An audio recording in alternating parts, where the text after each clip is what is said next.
So yesterday, Brett and I had our friends Tara and Chauncey over for dinner, and we met their new baby. Oh, And she's super cute and on a scale of 1 to 10. and tiny. How cute. 10,000. You're not gonna do that. I'm not doing that to nobody's baby. So, how was dinner? It was good. What'd you have? Brett made grilled barbecue pork chops, asparagus and green beans, potatoes, yeah, corn, and it was the best corn yet, Mom.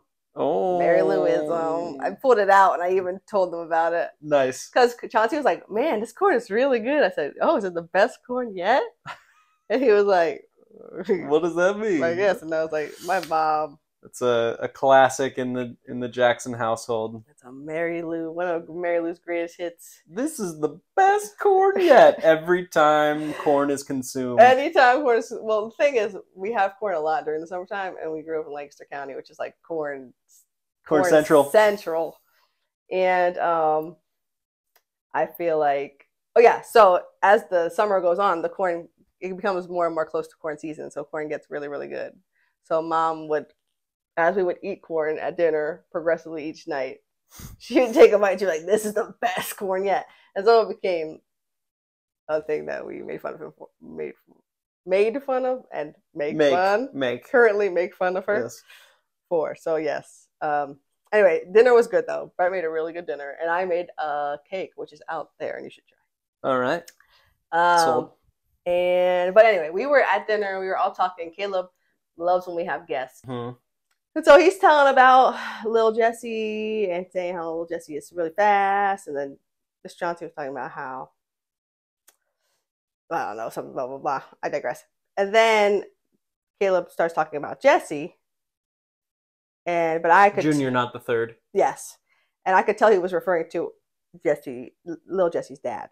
And so I, looked at him and was like, "Mr. Jessie, make the distinction." And Chauncey, that really made Chauncey laugh. And he was just like, "That is, you're such a black mom." Hey, y'all. She's Hannah. He's Greg. She's adopted. He's not. She's black. He's not. And this is the Fake Siblings Podcast. Growing up as adoptive siblings presented unique challenges. That's not your real brother. How long have you been dating? The realness of our siblingship was often called into question, and we want to talk about it. Because despite it all, we've always been super close. And ain't nothing fake about that. So I wanted to share that story, though, because the more and more that I exist in predominantly black spaces, the more and more I have experiences like that, where it's like those affirming moments where people will be like, "That was really black." Mm-hmm. Or I remember one time we asked what our favorite smells were, and I said my favorite smell was anointing oil, which is so black and so churchy. So yeah, but just stuff like that, where it's like with more and more experience and cultural relevance and belonging experienced in black spaces, I experience more and more interactions like that, where people are like, affirmation, just of your validation blackness. of my blackness. Mm-hmm. And when we think about like the juxtaposition, because last week or recently we were talking about Outkast and how you had like burnt this guy's CD of like Outkast new CD, and it was like probably more like a mix. It was definitely a mix. And that, I mean, I was both that person and this person. Right. Yes. And so you've built your identity over time and developed it, sure. I mean, let's think about this. So you grew up in small white town. Mm-hmm. Super white. All your friends were white until 16, 17, probably. Okay. So with more experience, you're finding... I mean, I was telling you, like, at this point, I'm realizing I'm about to be 32. And that's like, if I was around 16 when I started really entering in Black spaces and being more of a participator instead of a voyeur into Black culture. It's been about now 50% of my life has been in predominantly white spaces and then in predominantly Black spaces. And I think now, with that much time, I just have experienced more and more of that validation and belonging. And I imagine, correct me if I'm wrong, but I feel like maybe at the beginning there was a lot more like fake it till you make it sort of thing, and now it's just like you are. I mean, just like quintessential Black mama. That's Mr. Jesse. Yeah, Mr. Jesse. Make the distinction. And it definitely was a lot of fake it till you make it. It was a lot of shut your mouth. Listen. I was a lot quieter.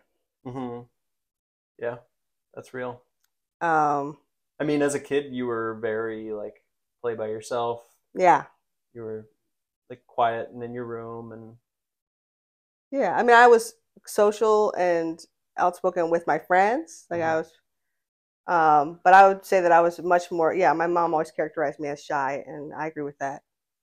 I don't feel shy anymore at all. What do you think created that change for you to like be more intentionally engaged with the Black community at 16? I had actually. This is a good question. I really give credit to those very small but very positive experiences I had with Black folks as a young person. That actually, I'm immediately reminded of like sitting with Junior Esperance at the basketball game, like just things like that. Where I remember even in those short experiences feeling a more significant sense of belonging than I felt in a lot of spaces that I was in all the time. So I think I had that sense of like, I like how I feel. I feel like they are my people. And I had a lot of like formative experiences that gave me that sense. And so I kind of had this sense intuitively, I feel like, based off of those experiences, that paired with the fact that I struggled a lot to feel belonging and acceptance and understanding in white spaces, I was just like, it's got to be better than this. So it's like a pairing of both of like, I felt a lot of dignity and significance in interactions with Black folks. And you felt a lack of that in white spaces. So it kind of felt really natural that I was pushed in the direction of communities that look like me. Also, I hated being different all the time. Like I hated being stared at. I hated all the questions and assumptions that people would have about me. I just wanted to like be invisible and not be invisible. That's why I remember Mom always saying how like when I was a little girl saying I wanted to go to a walkie town. One of the reasons why I love cities so much was people did not stare at us in the city because it's multiculturalism is normal. Like even the fact that the family has mixed race is like people just aren't. Also, people in cities just mind their business. They got places to go. They're not strolling. Right. So, no, I'm not. Walking somewhere. I'm not interrogating you with my eyes of why you're with these people.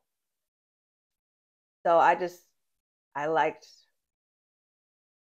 that feeling of. That's a Hannah-ism, walkie towns. Yeah, walkie towns.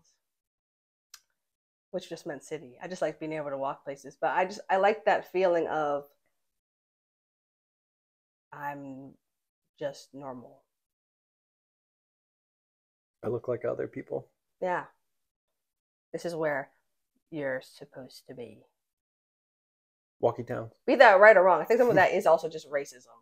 I think that I felt a lot of like, this is not where you're supposed to be. Right. From the white spaces that I was in. Yeah. So. I don't think that I like had a knowledge of that. Probably not. because we weren't feeling it. I wasn't aware of that. Yeah, I mean, I didn't feel that with you. I think that's why we were super close.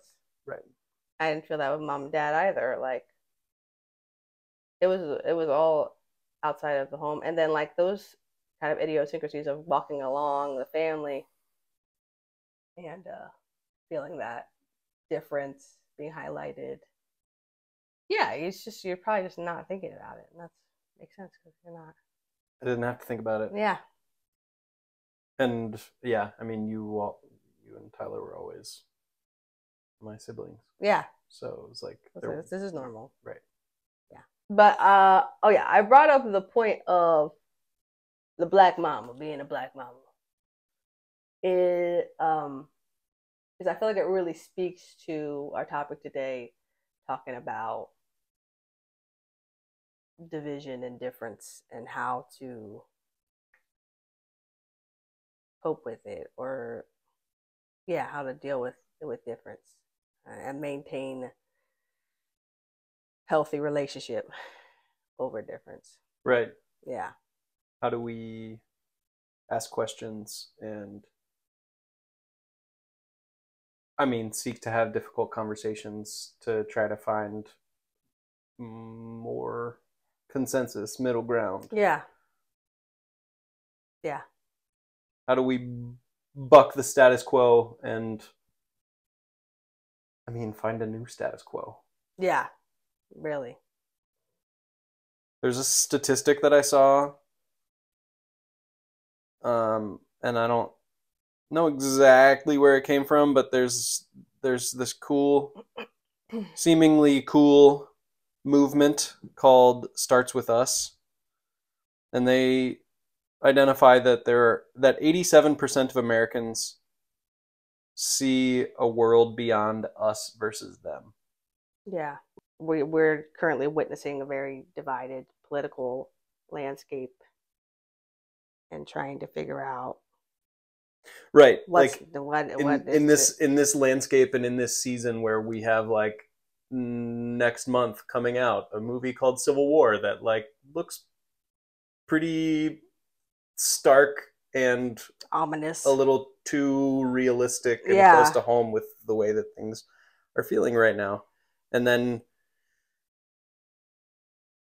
we have President Biden's speech at Morehouse, a historically black college and university that I think only did more to disenfranchise black voters with like the speech and essentially the fear mongering that he kind of like spoke about in that speech. And then you think about the Republican agenda and the far right that is like pushing for like big kind of nasty changes with Project 2025. Yeah. Like if there is a Trump presidency or just a conservative presidency, yeah. What happens and the plan that they have to implement deeply conservative ideas in our country and repeal, pretty much any progress that's been made over the last 100 years. Yeah. And who knows where, like, it doesn't stop there. Yeah. And so how do we find middle ground? Yeah. And I think, it's not all hope, right? I think that there is a lot of disenfranchisement. I don't know if you want to speak to that at all. Yeah, I think that like I see and hear from my peers, from fellow Black folks, just a really deep sense of disillusionment and lack of faith and belief in our political system, and just feeling kind of like disagreeing with the two-party system, and disagreeing with, or like just not seeing sometimes I think seeing voting as futile, in that like feeling a lot of times like a pawn. It just seems like it feels like the left especially, like panders to the Black vote because they need it. But really, like the pandering is just getting more and more dehumanizing, and yeah, falls on deaf ears. because it's just like, hey, we're like the nicer whites, and it's just like, bro, we're gonna need a little bit more than that. Yeah. We've done a lot, and we've invested a lot, and we've, showed up in mass in the 2020 election. We've mobilized a lot, and for what gain? It just seems like we've lost. Mm-hmm. Right, and when the conversation, right, we talk about this two-party system, and we talk about what would it look like to get a third party in the mix, and it's always, well, if you do that, it's votes for this side or that side. Now you're pretty much giving it to Trump. Right. But it's also just like, there's just this very clear consensus. I don't think it's just Black folks. I think it's all marginalized folks. Mm-hmm. Of just this really clear consensus of like, this is not what we're currently doing is not working. And so I think people, in that frustration with the not workingness of what's currently happening, people just want to divest from it. They're just like, I won't vote. I mean, there's a big push for people to vote undecided as far as Joe Biden's presidency. I know that there was, especially during the primary, because people were hoping that they saw enough undecided votes that they might push forward a different candidate than Joe Biden. I mean, I feel like there was push for a different candidate during the primaries in 2020, and it was very clear that, Biden was the only candidate for the left. And yeah, I mean, I think, I think it's hard because disappointment and disenfranchisement and the mobilization of, a lot of people, and right. I don't know the statistics, but I feel like it was like a record voting turnout for the last election. I think so, yeah. Yeah, like how do we have the same conversation? It actually reminds me of when I was an educator. I was a composition teacher, and we used to do a lot of like, the big push was like argumentative writing. Mm-hmm. And so we would have a lot of discussions about different topics like gun control and abortion and euthanasia, and we'd research those things. They'd have to research them and then write argumentative essays. It's to prepare them for the ACT, basically. Yeah. But I remember taking a composition class in high school. Yes, I took the same one. Shout out Mr. Miles. I took the same one you took. And one of the essays was on whether or not we should keep the warrior mascot. Yes, I wrote that one too.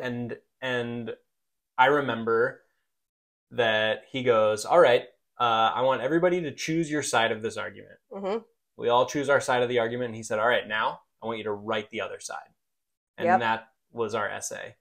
And I remember I had to write against the warrior mascot because little old white boy me as a teenager was like, what's wrong with it? You know, when in reality, the headdress that our white counterpart was wearing as the mascot and the spear was very problematic. Yes. And I remember having to challenge my own thoughts and and we had, for that essay, we had to call local, like I remember I can't remember who I spoke to, but I called a couple different people locally who, felt one way or the other about the topic. I'm fairly certain there was a native leader, but I don't.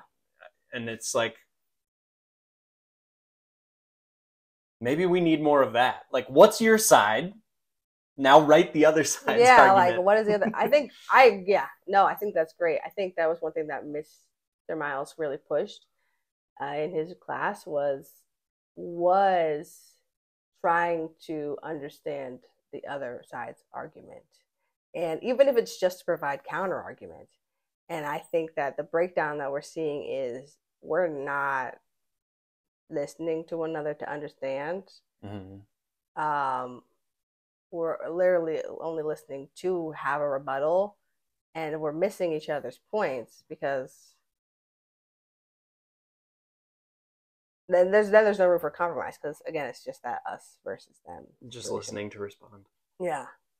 So okay, so you might be asking yourself, what does this have to do with being adopted siblings? Yeah, and I mean, I think that yes, that is a good question, and I think that we're still a step away from making that connection. Okay. I think everybody. I don't know. I hope that I hope that Americans in general can kind of relate to what we've already discussed thus far. And I think adoptees as well. And I think that part of it is based out of identity again, right? Mm-hmm. And so what we're talking about here is like in order to be grouped into, we've mentioned left and right, mm-hmm. liberal, conservative, whatever, several times. Democrat, Republican. Right. Yeah. Several times during this conversation. I'm a registered Democratic voter. Me too. And so I feel like there are things that are, like I think of the labels that are on me or somebody, like me, woke and, all of these other like adjectives, right? No, there's something there. You're on the right track. I feel like it does have to do with identity, and it is about those political identities, but it's also about other identities that are associated with those. Like a lot of times Christians or evangelical Christians might align with the Republican Party. I feel like this speaks to in-group and out-group dynamics, which could be the glue there. It's definitely the glue, and that's what I was thinking about too. So can you explain a little bit? Well, I think the reason why I feel like people have such a vitriolic response to these clashes is because it has to do with identity. Because it's more than about what I think, it's about who I am. And in that who I am, there's this unwillingness to compromise because you're not just against my idea or my belief or my solution, but you're against me, mm-hmm. which I think creates this dichotomy of us and them. Yeah. Yeah.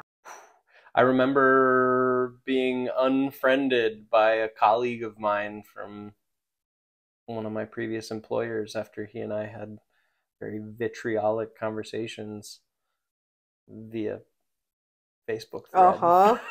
But I think that speaks to the adoptee experience a lot because this divisiveness that we're seeing represented in our country is often also represented in adoptive families. Because you're going to have people who identify differently in your family, and you're going to experience that. You might experience some of that dichotomy, binary, bilateral thinking, either or thinking in your family, which can be a really tough place to be. How have you navigated that? Avoidance. Yeah.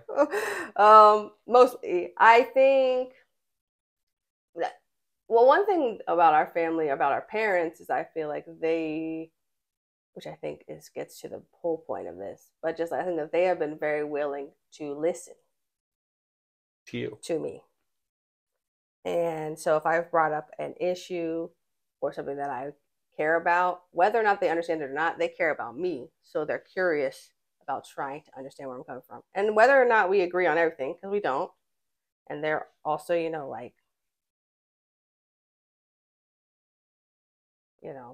white people in their 60s. So they're starting. Of another generation? They're starting from a different point entirely. But they've been curious and they've been they've been flexible when it comes to their viewpoints. Mm-hmm. in a way that I think has made maintaining those relationships and not having to avoid one another a lot more possible. Maintaining those relationships, like your relationship with mom and dad. Yeah. I mean, and I think because if they had, because I mean, our parents were Republicans for years and years and years. I mean, they changed to Democrats. I think dad was. I think that mom has maybe always been Democrat, or did she change as an adult too? No, I think that they were both Republicans. And I think maybe dad changed for mom. I thought dad, because he voted for Al Gore. No, he was still a Republican though then. Yeah. He just voted for Al Gore. Because I remember he used to hold over mom's head. Because it was Bush's presidency that was like the big catalyst for them turning and becoming Democrats. Yeah. So I watched their personal development as a kid too. I remember that. Yeah. And I mean, it showed that they were flexible. And that compromise is okay. And that values trump group affiliation. Yeah. Like they weren't just going to stick with what they've been. I think that, oh man, this is good. I feel like mom. So we talked about how the big issues are differently caused by people seeing these identities, like the political party, as who they are. And I think mom and dad know who they are outside of political party. So when their political party started to clash with who they knew that they were beyond that, then they were willing to be flexible about changing it. But when who you are is either so insecure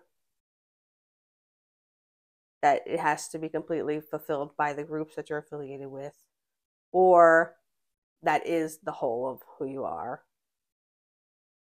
it's a lot harder to be flexible, because if I'm not this, then what am I? This reminds me of Michael Chandler from a couple weeks ago. Yeah. He was like, there's so much more than political affiliation or religion, and then like fully identified as like a Christian man and raising his sons as a Christian man. And yeah, as much as he had this guise of flexibility, it really was his identity really was very inflexible and informed his whole approach to life and fatherhood. That was good. Yeah, me and Brett were actually just talking about this, because I was saying how I have experienced a lot of times when I reflect on my life as a transracial adoptee, it feels very anomalous. It feels very like I'm having an experience that is rarely experienced by transracial adoptees, where I feel like a sense of security in my identity and have experienced a lot of belonging and validation, bringing it back to the earlier point. In that validation and security in my identity, I've been able to be a lot more flexible about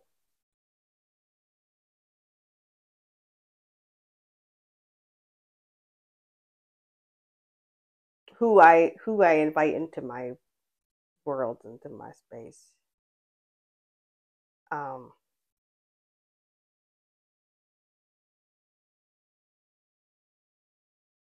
mean, you came from a world that was predominantly conservative white and have found yourself in a space that's, I mean, in a city that is predominantly white but progressive. Yes. And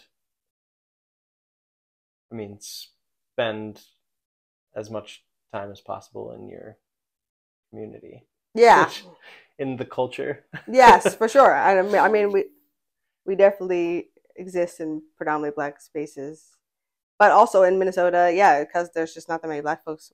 I'm around a lot more white. I have a lot more white friends here than I ever had in other seasons, and I'm realizing that like I've become more flexible in that because I'm more secure in who I am,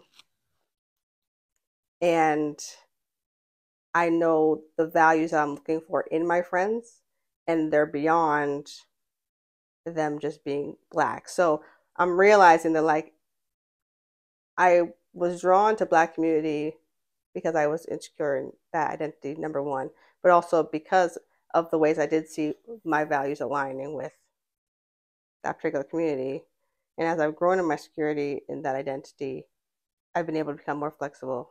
Or because you have Black community, you're able to. Yeah, I have it in a way that's secure that I'm able to expand my thing. And I realized, like, that the biggest, okay, so we were talking about a family that goes to our church that I'll remain unnamed, but it's a white adoptive family. And I tend to not like to associate with adoptive parents in general because I don't typically, I feel like it can feel like a transactional relationship. Yeah. And I don't like that. I don't like to feel like you're befriending me because you want to talk to me about your kids. Right. Like, I'd want just to have, like, actual mutual interest. And a lot of times I find that I don't have, like, we just aren't connecting in that way. There's a particular couple that I really like who are white adoptive parents of adopted Black kids. And I realized that, like, the reason why I really like them is because they are secure in who they are. It was just like this theme that I was discovering of, like, I feel like that's the biggest indicator of transracial adoptee success is secure parents. Well, and how do you become secure in who you are? And I think that's good. Go ahead, keep going. I think it's having the conversation, right? I don't know. It's more than that. I think it's constant work. I think it is thought and critical thinking, and I don't know. Help me out. No, I think that there's something there. I think that you saw that question of how do you develop how do you develop that security? I think this is my whole book. This is my thesis, okay?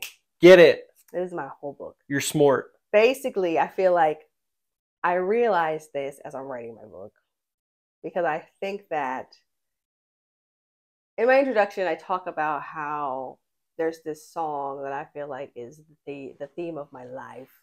It's Ella Fitzgerald. It's her take on "Oh Lady Be Good," and she, as she often didn't know the lyrics and would scat. And I feel like that to me spoke to, like, how a lot of my life has been not knowing things and having to improvise. But the chorus of the song is this plea to this sweet, lovely lady to be good to me because I'm awfully misunderstood and I'm alone in this crazy city of wherever, and I need someone to have pity on me because I'm just so lonesome, And I realized that, like,